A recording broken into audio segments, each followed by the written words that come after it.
Di timur Kabupaten Purwakarta, tepatnya di Kecamatan Maniis, terbentang sebuah desa di dataran tinggi yang dikelilingi perbukitan dan hamparan hijau Danau Cirata. Desa itu bernama Tegal Datar. Tegal Datar resmi berdiri pada tahun 1988 sebagai hasil pemekaran dari Desa Induk Citamir. Melalui musyawarah desa yang melibatkan tokoh agama, tokoh pemuda, dan seluruh unsur masyarakat, 8 desa baru disepakati lahir, dan Tegal Datar menjadi salah satu di antaranya. Nama Tegal Datar bukan sekedar sebutan, ia lahir dari kesepakatan bersama.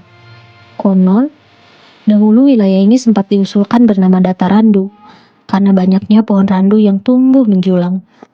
Namun, melalui mufakat dan kebersamaan, nama Tegal Datar dipilih sebagai identitas yang hingga kini menjadi kebanggaan warganya. Penduduk desa Tegal Datar memiliki sejarah yang erat dengan kisah besar Waduk Cirata.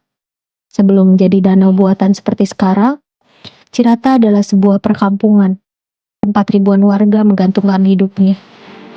Sekitar tahun 1985, pembangunan bendungan Cirata mengubah segalanya. Perkampungan lama perlahan ditenggelamkan dan warga harus berpindah menyebar ke berbagai penjuru. Purwakarta, Cianjur, Bandung, Sukabumi, dan sekitarnya. Sebagian dari mereka memilih dataran tinggi ini sebagai tempat baru. Dari sanalah Tegal Datar tumbuh, menjadi rumah bagi mereka yang datang dari Lebak, dari tanah asal yang kini menjadi danau. Desa Tegal Datar terletak di kawasan perbukitan dan kehutanan, sebuah wilayah hijau yang dijaga kelestariannya. Dengan luas wilayah sekitar 545 hektar, desa ini terbagi menjadi 4 dusun, 10 RW, dan 37 RT. Karena berada di zona hijau, wilayah ini tidak diperuntukkan bagi perumahan besar. Sebaliknya, alam dimanfaatkan dengan bijak untuk bertani, berkebun, berternak, dan membudidayakan ikan air tawar. Mayoritas warga Tegal Datar adalah petani dan buruh harian lepas. Mereka bertani di darat dan juga mengelola kehidupan di air. Tegal Datar dikenal sebagai salah satu penghasil ikan air tawar terbesar dengan budidaya keramba jaring apung yang tersebar di Danau Cirata.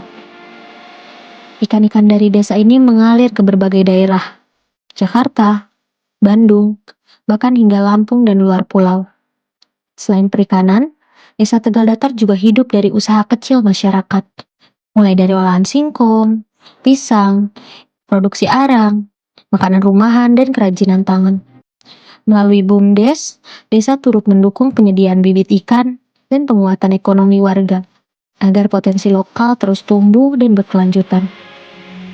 Saat ini, desa Tegal Datar dihuni oleh sekitar 6.816 jiwa, terdiri dari 3.525 laki-laki dan 3.291 perempuan. Mereka hidup dalam kebersamaan, menjaga tradisi gotong royong dan silaturahmi. Pengajian, musyawarah, dan aktivitas sosial menjadi denyut kehidupan desa. Tidak banyak ritual adat besar, namun nilai kebersamaan tetap mengakar kuat dalam kehidupan sehari-hari. Tegal Datar bukan sekedar desa pemekaran, ia adalah cerita tentang perpindahan, tentang bertahan dan menata ulang kehidupan.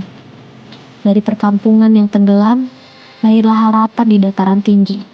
Disinilah Tegal Datar berdiri, tenang, subur, dan terus melangkah menuju masa depan tanpa melupakan jejak di masa lalu.